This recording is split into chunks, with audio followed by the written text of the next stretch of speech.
Pizza Tower is a video game. A good video game. One with many weird things in it. One of the many weird things is the odd, obscure details that I doubt most of you noticed. No offense. This video will be going over things that the built-in tutorials don't tell you whatsoever, things they flat out never mentioned, and small bugs here and there.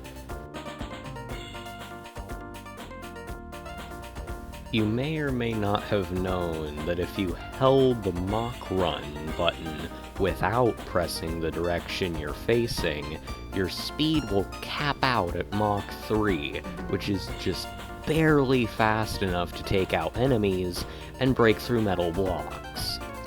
In the tutorial level, Granny Pizza, the walking, talking tutorial, tells you running down a slope will make you go faster.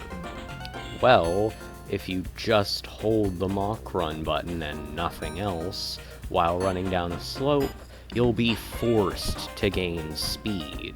This also applies to wall running. A fun challenge I like to do is look around in certain areas of the game to see if I can reach Mach 4 using these slopes and walls.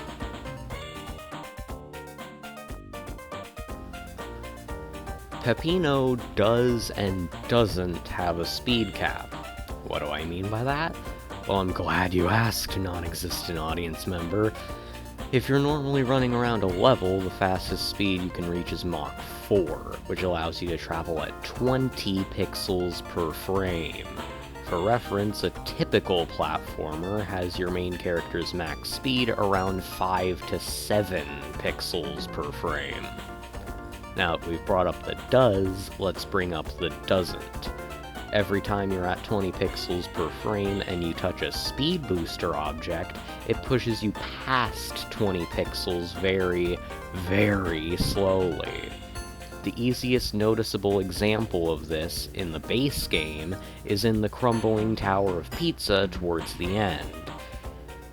If you were to say, hypothetically, line up an impossibly insane amount of speed boosters back to back in an endlessly looping hellhole of a particle accelerator, you could probably reach speeds where you can get a seizure from how fast the screen scrolls. Good thing that's a totally fake and not at all real hypothetical scenario.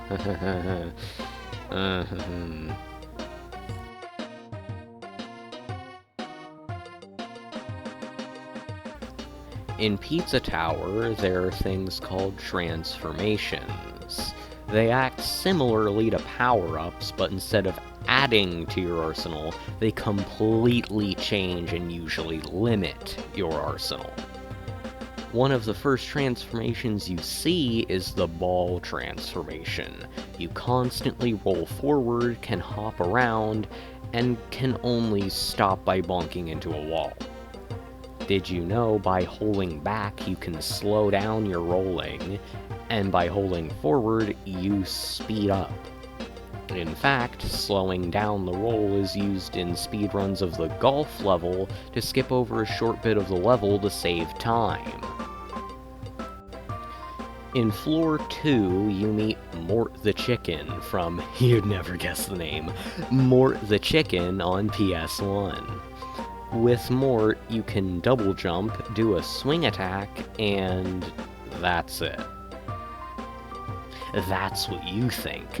By pressing the attack button and holding up, you can do an upswing, allowing you to hit enemies through walls that you probably thought were unreachable. This also works going down. By pressing attack and down, you do a downswing. You can even bounce off of enemies with it. Also in Floor 2, you have the Firemouth transformation, given to you courtesy of the lovely Kentucky Kenny. Coming packaged with a huge jump and an air dash, this thing has some insane mid-air mobility. If you press down in mid-air, you can fast fall, and if you press it repeatedly, you can fall faster and faster. floor 4, you come across a certain sewer level that shall remain unnamed in this video for the sake of my own channel.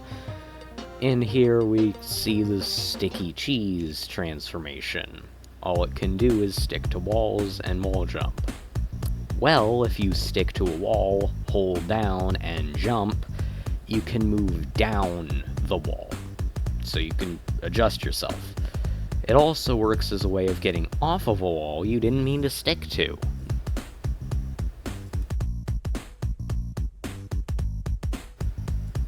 One of Peppino's moves is the grab jump, which allows you to get up to Mach 2 almost instantly and is good for gaining speed quickly. It can also be used as a long jump, seeing as it will maintain your speed as you use it. Whenever you grab jump, you're technically in the Mach 2 state, just with the speed of wherever you leapt off from. Normally, it's completely unnoticeable from how seamless the transition is, but if you turn at the exact moment you land, you'll be taken all the way back down to Mach 2 instantly, losing all of your speed.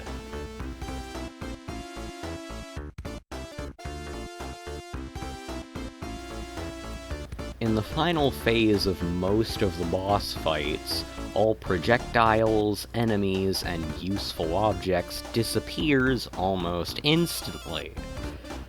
Pepperman's statues stop scrolling in and falling, same with his paintings. With the noise, his noiselings will just kinda die from how hard Noise and Peppino hate each other, I guess?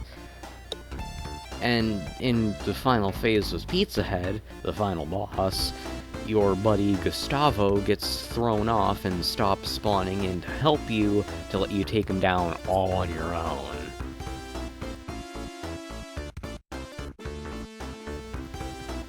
In the fourth boss fight, featuring fake Peppino, he has a short phase where he'll take his own head off, toss it at you, and run around wildly to try and pick it up again. You can parry the head projectile, but when it comes to the body, you just go straight through him and cannot parry him at all. Somewhat unrelated, but you can actually parry harmless things.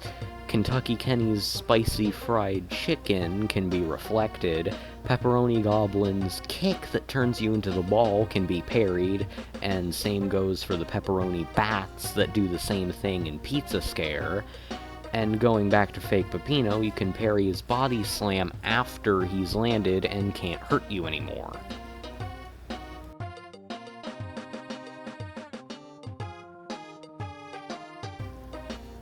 Finally, ending this out with a simple little bug. In the hub areas of the game, you can find secret areas containing unused sprites, objects, and backgrounds. Next to the fast food saloon's level gate in floor 2, while a Toppin is standing on top of the destroyable bricks, and you destroy out from under them to reveal the secret ravine area, they'll be stuck there spinning until you leave the room and come back in. Looks kinda not great, to be honest. Pizza Tower has tons of little details that didn't really need to exist, but are there anyway just to show how much effort went into this. But it is by no means perfect. Everything has its flaws, but in this case they even managed to make these teeny tiny little inconveniences oddly fascinating. That or I'm obsessed and need to stop playing the game because it's all I can think about. Definitely not the latter, right guys? Right.